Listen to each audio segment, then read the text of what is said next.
ایک دفعہ کا ذکر ہے کہ ماہ شعبان کے مہینے میں میں اپنے گھر گیا۔ یوں ہی بیٹھے بیٹھے میں کسی چیز کو ڈھونڈنے میں مصروف ہو گیا۔ جیسے ہی میں نے اپنی الماری کا دروازہ کھولا تو دیکھا کہ سامنے میرا پاسپورٹ پڑا تھا۔ میں نے اسے کھولا تو میرے دل میں خیال آیا کہ عمرہ ہی کر لوں، کیونکہ میں نے سنا تھا کہ سرکار دو عالم صلی اللہ علیہ وآلہ وسلم نے فرمایا کہ جس نے روزے کی حالت میں عمرہ کی سعادت حاصل کی گویا اس نے میرے ساتھ عمرہ کیا۔ میں نے اس بات کا ذکر اپنے بیٹے سے کیا تو اس نے مجھے کہا کہ آپ عمرہ کر لیں۔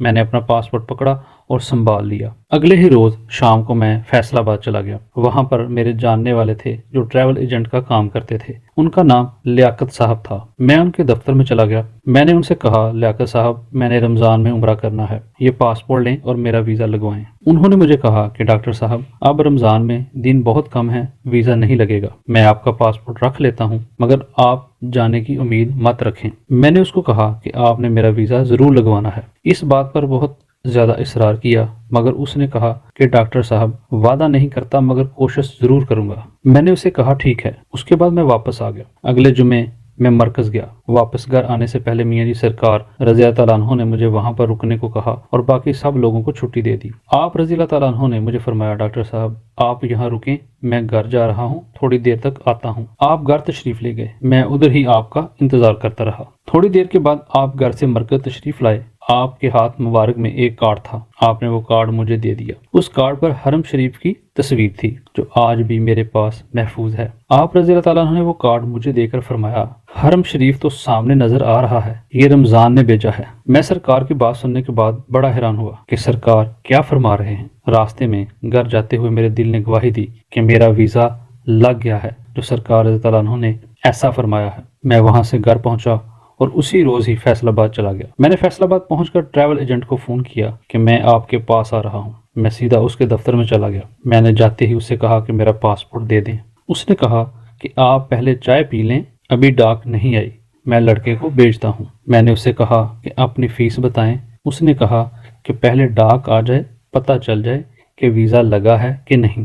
میں نے اس بندے سے کہا کہ میرا ویزا لگ گیا ہے، آپ اپنی فیس بتائیں۔ اتنے میں ایک لڑکا ٹریول ایجنٹ کی ڈاک لے کر آ گیا۔ میں نے لڑکے سے کہا کہ جلدی سے ڈاک کھولو۔ جب اس نے ڈاک کھولی تو اس ڈاک میں 360 پاسپورٹ تھے اور ان تمام میں سے صرف 2 لوگوں کے ہی ویزے لگے تھے۔ ان میں سے ایک میرا تھا اور دوسرا ایک فیصل آباد سے شاہ صاحب تھے۔ وہ ایجنٹ سر پکڑ کر بیٹھ گیا اور اس نے مجھے کہا کہ عربیوں کو پتہ نہیں کیا ہو گیا ہے۔ میں اپنا ویزا دیکھ کر بہت خوش ہوا۔ اس ایجنٹ کو فیس دی اور واپس گھر آ گیا۔ اگلے جمعہ کو میں مرکز سرکار رضی اللہ عنہ کی خدمت میں حاضر ہوا۔ سرکار کی زیارت نصیب ہوئی۔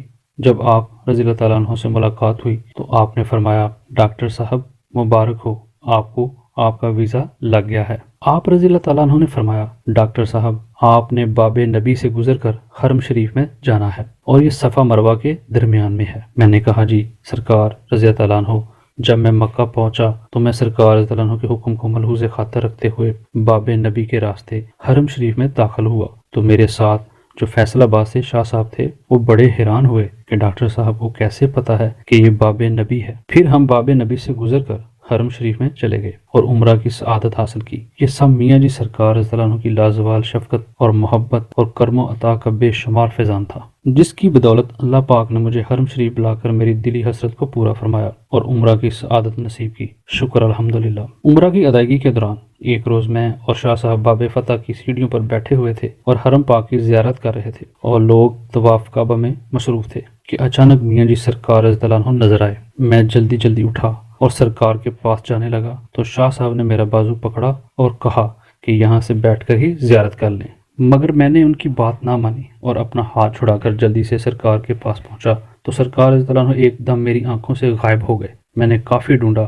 مگر سرکار دوبارہ نظر نہیں آئے۔ میں واپس شاہ صاحب کے پاس آ گیا۔ شاہ صاحب نے مجھے فرمایا، آپ یہاں بیٹھ کر ہی نظارہ کرتے تو بہتر تھا۔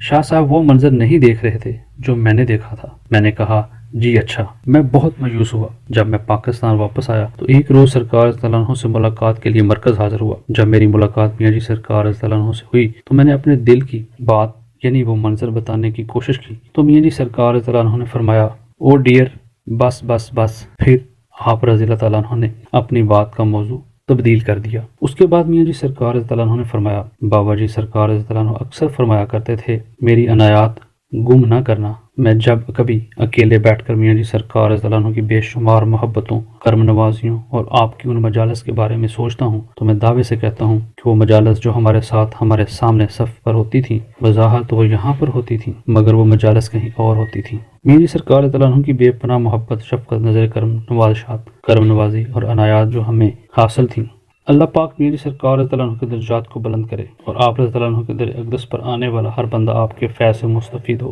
میاں جی سرکار رضی اللہ عنہ کی بے پناہ محبت، شفقت، نظر کرم نوازشات، کرم نوازی اور عنایات جو یہاں پر ہم پر تھیں، انشاءاللہ وہ روز محشر بھی ہم پر ایسے ہی ہوں۔ اللہ پاک میاں جی سرکار کے درجات کو بلند کرے اور آپ کے در اقدس پر آنے والا ہر بندہ آپ کے فیض سے مستفید ہو اور آپ رضی اللہ تعالیٰ عنہ کا فیض ببرکت قیامت تک جاری و ساری رہے، آمین۔